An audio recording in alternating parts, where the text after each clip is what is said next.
गंगा जन्म की कथा। एक ऋषि विश्वामित्र ने कहा, वत्स राम, तुम्हारी ही अयोध्यापुरी में सगर नाम के एक राजा थे। वे पुत्रहीन थे। सगर की पटरानी का नाम केशिनी था, जो कि विदर्भ प्रांत के राजा की पुत्री थी। केशिनी रूपवती, धर्मात्मा और सत्यप्रायण थी।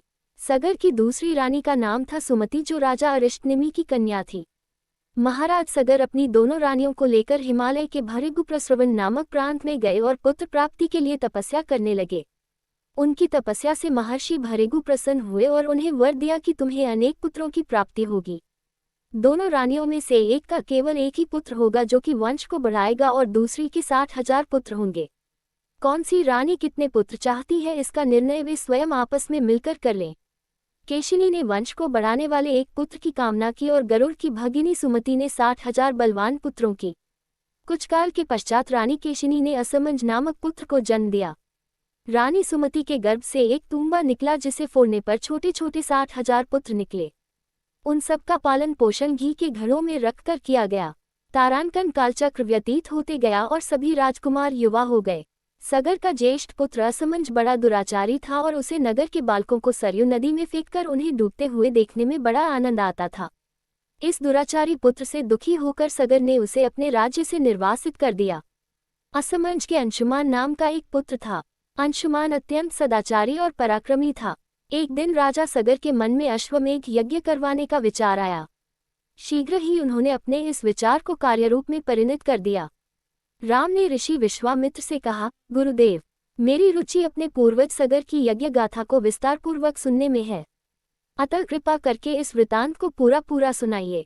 राम के इस प्रकार से जिज्ञासा व्यक्त करने पर ऋषि विश्वामित्र प्रसन्न होकर कहने लगे, राजा सगर ने हिमालय एवं विंध्याचल के बीच की हरितिमायुक्त भूमि पर एक विशाल यज्ञ मंडप का निर्माण करवाया। फिर अश्वमेघ यज्ञ के लिए श्यामकर्ण घोड़ा छोड़कर उसकी रक्षा के लिए पराक्रमी अंशुमान को सेना के साथ उसके पीछे पीछे भेज दिया। यज्ञ की संभावित सफलता के परिणाम की आशंका से भयभीत होकर इंद्र ने एक राक्षस का रूप धारण किया और उस घोड़े को चुरा लिया। घोड़े की चोरी की सूचना पाकर सगर ने अपने 60,000 पुत्रों को आज्ञा दी कि घोड़ा चुराने वाले को पकड़कर या मारकर घोड़ा वापस लाओ। पूरी पृथ्वी में खोजने पर भी जब घोड़ा नहीं मिला तो इस आशंका से कि किसी ने घोड़े को तहखाने में न छुपा रखा हो, सगर के पुत्रों ने संपूर्ण पृथ्वी को खोदना आरंभ कर दिया। उनके इस कार्य से असंख्य भूमितल निवासी प्राणी मारे गए। खोदते खोदते वे पाताल तक जा पहुंचे। उनके इस नृशंस कृत्य के विषय में देवताओं ने ब्रह्मा जी को बताया तो ब्रह्मा जी ने कहा कि ये राजकुमार क्रोध एवं मद में अंधे होकर ऐसा कर रहे हैं। पृथ्वी की रक्षा कर दायित्व कपिल ऋषि पर है, इसलिए वे इस विषय में अवश्य ही कुछ न कुछ करेंगे। पूरी पृथ्वी को खोदने के बाद भी जब घोड़ा और उसको चुराने वाला चोर नहीं मिला तो निराश होकर राजकुमारों ने इसकी सूचना अपने पिता को दी। क्रुद्ध सगर ने आदेश दिया कि घोड़े को पाताल में जाकर ढूंढो। पाताल में घोड़े को खोजते खोजते वे सनातन वसुदेव कपिल के आश्रम में पहुंच गए। उन्होंने देखा कपिलदेव तपस्या में लीन है और उन्हीं के पास यज्ञ का वह घोड़ा बंधा हुआ है।